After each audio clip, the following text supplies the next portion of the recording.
Hurricanes by Kate O'Donnell. Hurricane is one name for a tropical cyclone. Around the world, tropical cyclones are also called typhoons or hurricanes. All hurricanes start as tropical disturbances. A tropical disturbance forms when warm water evaporates over the ocean. The water vapor rises and condenses into clouds. Water vapor has more energy than liquid water, so when water vapor condenses in clouds, the extra energy is released as heat energy that warms the air around it. At first, the water forms puffy cumulus clouds, but as the clouds rise, they meet more clouds higher in the atmosphere. These clouds combine to form dark gray cumulonimbus clouds. Inside the clouds, warm air rises to form updrafts, and cool air sinks, forming downdrafts. The downdrafts carry rain down through the cloud.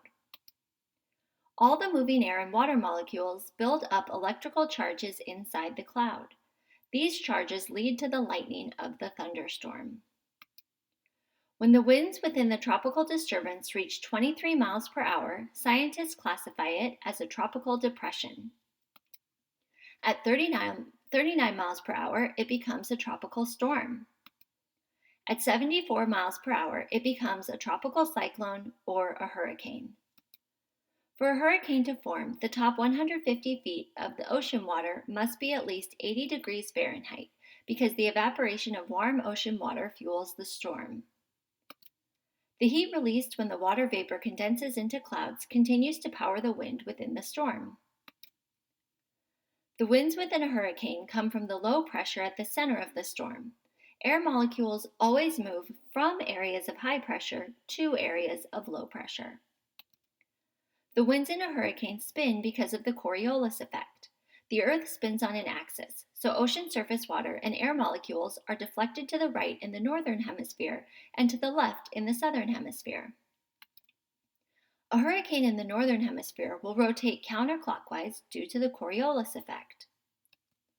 Scientists organize hurricanes into 3 regions. The outer region is the largest part of the storm. It's about 130 miles wide, with winds pushing toward the center of the hurricane. The second region is called the eye wall of the storm. It is only about 10 miles thick.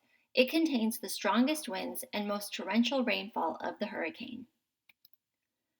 The eye is the center of the storm. It's between 20 and 40 miles wide. The eye of the storm has clear skies and warm temperatures. The low pressure of the eye drives the wind around it. Scientists use the Saffir-Simpson hurricane scale to classify hurricanes. Category 1, 74 to 95 mile per hour winds. Category 2, 96 to 110 mile per hour winds. Category 3, 111 to 129 miles per hour winds. Category 4, 130 to 156 miles per hour winds. Category 5, 157 mile per hour or higher winds. In 1978, the World Meteorological Organization began naming hurricanes using alternating male and female names. They reuse names every 6 years. Hurricanes with the most intense and damaging winds have their names retired and replaced with new ones. When hurricanes reach land, the effects are devastating to people living along the coast. The intense wind tears buildings apart, and the heavy rains and storm surge cause flooding. The circular winds of a hurricane can also generate tornadoes around the storm. Hurricanes can't sustain their power over land for long because they lose the power from the evaporating water over the ocean. Hurricanes also fall apart if they move over colder water.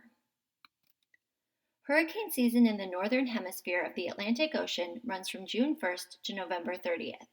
To protect people living in Florida and along the Gulf Coast, meteorologists use weather satellites to spot and track forming hurricanes.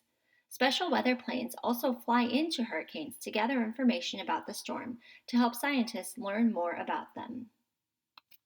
The end.